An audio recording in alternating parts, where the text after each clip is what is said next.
Hello everyone, welcome back to our channel. I'm truly happy to have you here today as we embark on another profound exploration of Buddhist practice. To start today's journey, let me ask you two important questions. Have you ever wondered why chanting specific verses during prostrations can so deeply transform your heart?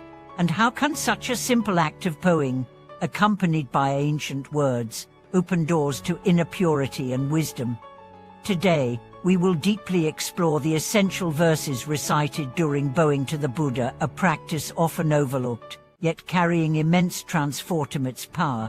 Through real-life examples, timeless teachings, and heartfelt reflections, we will uncover why these verses matter, how they work on our consciousness, and how you can integrate this practice into your life to purify the mind and awaken innate wisdom.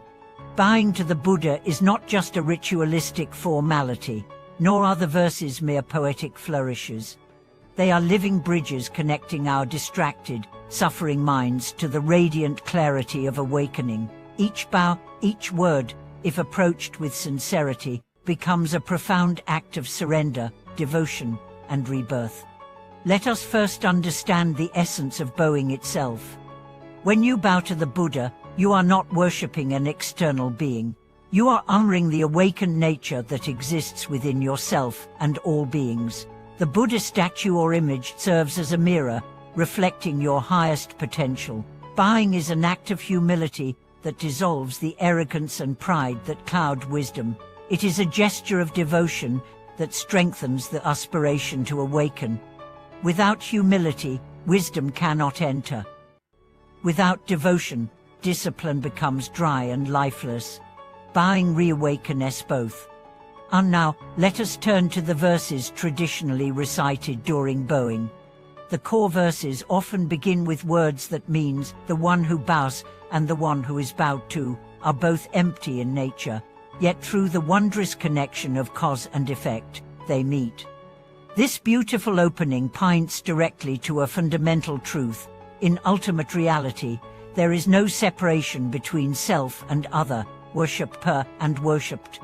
All forms arise from emptiness and return to emptiness. Understanding this transforms the act of bowing from superstition into profound wisdom practice.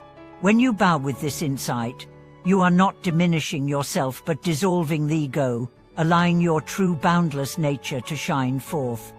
Following this, the verses often describe the response and resonance that occur when sincerity meets wisdom.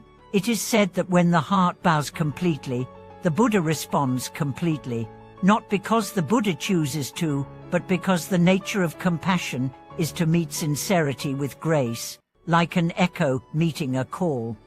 This difficult-to-conceive connection is not visible to the eyes but can be deeply felt in the heart. Then the verses depict the pure field of enlightenment, where the practitioner stands a sacred space created not by external conditions but by the purity of intention. In this field, all Buddhas and Bodhisattvas appear as reflections of the practitioner's own potential. The imagery here is profound. Imagine standing not in an ordinary room, but in a limitless space shimmering with the light of compassion, surrounded by beings who embody perfect wisdom. Imagine that every time you bow, the barriers between you and that luminous field grow thinner.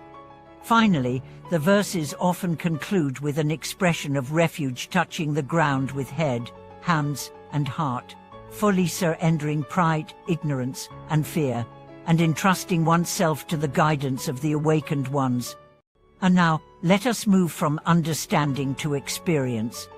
When you bow and recite these verses with mindfulness, something subtle but powerful happens.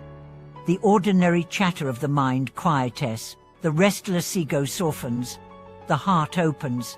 You may feel a wave of humility, a surge of gratitude, or an inexplicable sense of peace. Sometimes tears arise not from sadness but from the deep recognition of coming home to something timeless and true. This is not imagination. It is the natural response of the heart touching the truth. Let me share a story from my own journey. Years ago, during a retreat at a remote monastery. I participated in daily bowing sessions accompanied by the recitation of these verses. At first, I found the practice tedious. My knees ached, my mind wandered, and the words felt mechanical. But slowly, day by day, something shifted. One morning, as I bowed, a profound silence filled my mind. I felt as though my body disappeared, leaving only the motion of bowing and the vibration of the verses. There was no me bowing, O Buddha being bowed to, only a dance of compassion and wisdom unfolding naturally. Afterward, the world seemed brighter, more vivid. Trees shimmered with life. Strangers' faces radiated kindness. My heart felt both vast and tender. That experience changed my relationship with bowing and chanting forever. It taught me that these simple practices, when done with sincerity and understanding, are doorways to dimensions of being beyond imagination.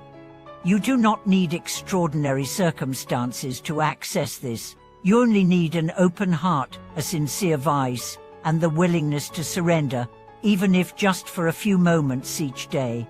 Let us now explore practical ways to bring this into your life.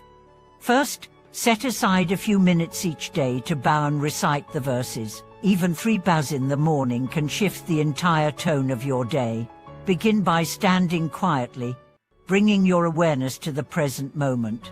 Visualize yourself standing before the Buddha, not a distant deity, but a mirror of your own highest self.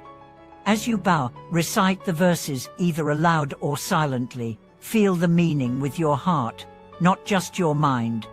Second, whenever you feel pride, arrogance, or anger rising, use bowing as an antidote. In moments of conflict or tension, silently bow in your heart, not to submit to injustice, but to release the tightening of ego that fuels suffering.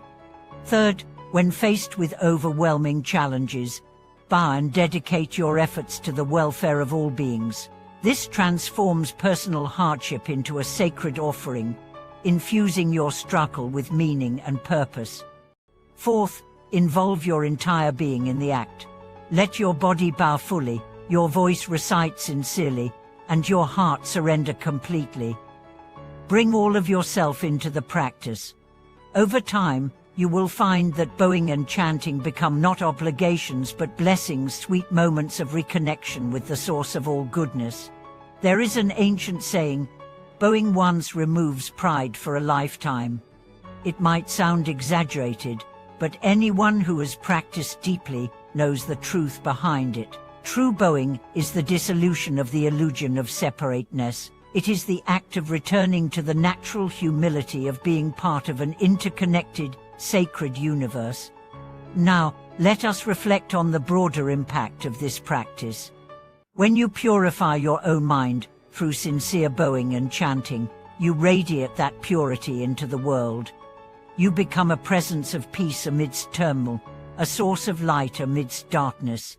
Your very being becomes a silent prayer, blessing everyone you encounter. Imagine a world where more people practice daily humility, gratitude, and devotion. Where anger was softened by bowing, pride was dissolved by chanting, and selfishness was transformed into service. Such a world begins with you. With one bow, with one sincere verse. As we approach the end of today's journey together, I invite you to make a commitment.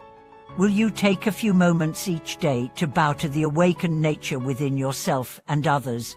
Will you recite these sacred verses, not as mere words, but as living bridges to the infinite compassion and wisdom that already dwell within you? The path is open. The invitation is eternal. Every bow is a return to home.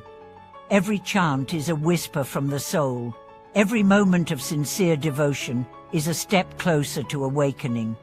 Thank you so much for watching this video. Your dedication to inner transformation, your willingness to humble yourself before the truth, is a profound gift to yourself and to the world.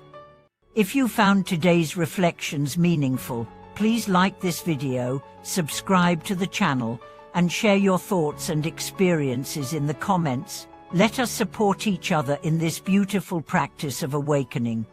Until next time, may your heart be humble, your spirit be luminous, and your path be filled with boundless joy.